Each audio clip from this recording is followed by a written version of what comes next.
What if I told you that in just 1 year, the American dream of luxury on 4 wheels vanished?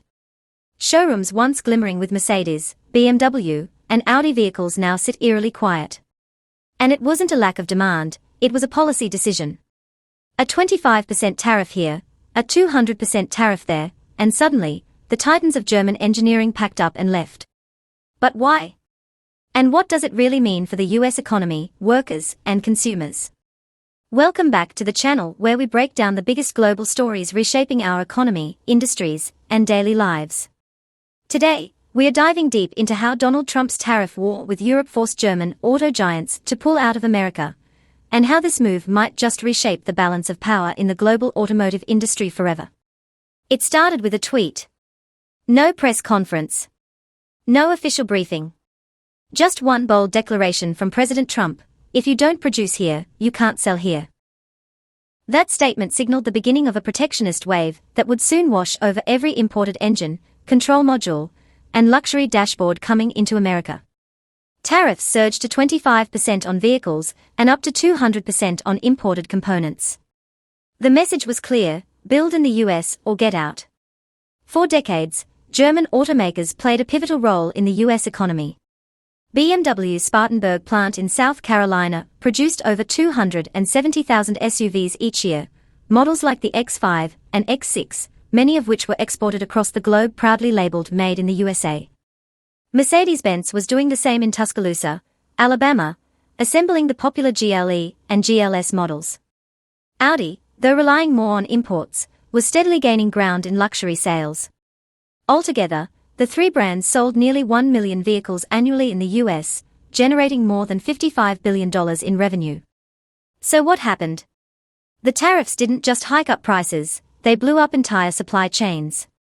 German vehicles assembled in the US depended heavily on imported parts from Germany, Slovakia, and Mexico. A sudden 200% cost increase on key components like engines and electronic systems created an impossible choice: jack up prices for American buyers or absorb unsustainable losses. BMW, Mercedes, and Audi ran the numbers. Neither option worked. Within weeks, plans for new EV platforms, autonomous driving tech, and billion-dollar expansions were shelved. Factories halted production. Dealers were blindsided. Service networks and spare parts pipelines disintegrated overnight. Imagine waking up one morning and learning from social media that the car brand you've represented for years is leaving the country. That was the reality for thousands of US dealers and employees. Thousands more workers in related industries, logistics, financing, advertising, parts manufacturing, were suddenly staring down layoffs and bankruptcies. It wasn't just a blow to German brands.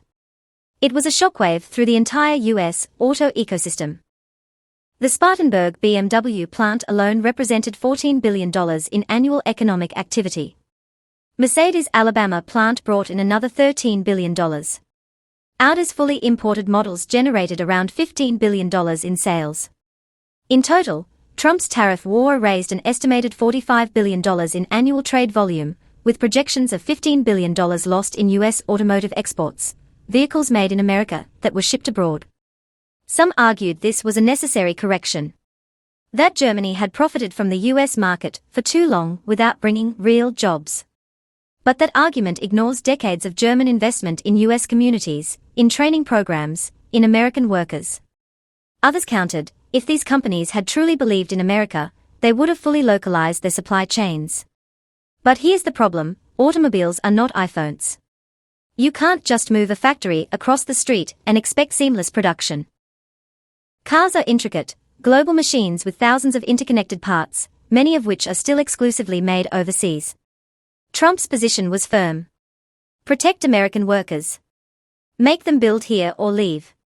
But here's what few saw coming: when German companies left, they didn't just go home, they went east. China saw an opportunity. Our doors are open, Beijing declared. German CEOs listened. Mercedes announced its EV investments would now go to China. BMW unveiled a massive production hub in Chengdu. Audi set its sights on expanding in Asia, where the market is growing faster, the political risks are lower, and the welcome mat is still out. This wasn't just a loss of cars, it was a loss of global influence. Think about this. Those BMW X5s once proudly stamped made in the USA and shipped to Europe and Asia. That entire export pipeline is now drying up. The US didn't just lose imports. It lost exports. It lost brand prestige. And it handed a major economic opportunity to its biggest geopolitical rival, China. Meanwhile, back in the US, the ripple effects are growing. Roughly 2,500 companies in the auto supply chain, many of them small and medium businesses, either went bankrupt or drastically downsized. They had been supplying parts not just to BMW or Mercedes, but also to domestic players like GM and Ford.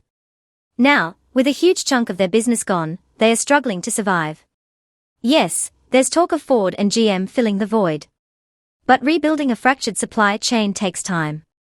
It's not just a matter of plugging in parts from other suppliers. Engineering, testing, logistics, and reliability all take years to re-establish. In the short term, American consumers are already feeling the pinch. Prices for luxury vehicles have skyrocketed. Even non-German brands are impacted, as shared suppliers raise costs across the board. And just when American EV makers need global partners the most, they are watching those partners pivot to Asia instead. This raises the question, was it worth it? From a purely nationalist perspective, Trump's strategy aligns with his broader vision of economic independence. But the unintended consequences are glaring. Job losses, supply chain chaos, higher prices, lost exports, and perhaps most damaging of all, a growing perception among global companies that the US is an unpredictable place to do business. Germany, meanwhile, is rewriting its global strategy. New design studios are popping up in Shanghai and Shenzhen. Partnerships are forming in the fields of electric vehicles, AI, and autonomous driving. Europe's industrial heart is now tilting toward Asia. And American policymakers are just beginning to understand what that means for their long-term competitiveness. You could say it's a wake-up call. Or a cautionary tale. What's clear is this: even global giants like Mercedes, BMW, and Audi are not immune to political risk. And in a world where supply chains are delicate and consumer preferences are rapidly evolving, a single policy shift can collapse an entire ecosystem overnight. So where does this leave us? The US may still be home to automotive icons like Ford and GM, but it now faces a credibility gap on the global stage. As China extends its hand and German companies walk through the door, America must decide, will it double down on protectionism, or find a path back to global collaboration? And perhaps the bigger question, can the US afford to lose allies in a world that's rapidly realigning? Let us know what you think in the comments below. Is this the cost of protecting American industry, or a self-inflicted wound on a critical sector of the economy? Are we watching a power shift that we'll regret in 10 years, or one that sets the foundation for a stronger, more independent US auto industry? Whatever your opinion, we want to hear from you. If you found this breakdown insightful, make sure to like this video, subscribe to the channel, and hit the bell icon so you never miss our deep dives into global economics and politics. Thanks for watching, and we'll see you in the next video.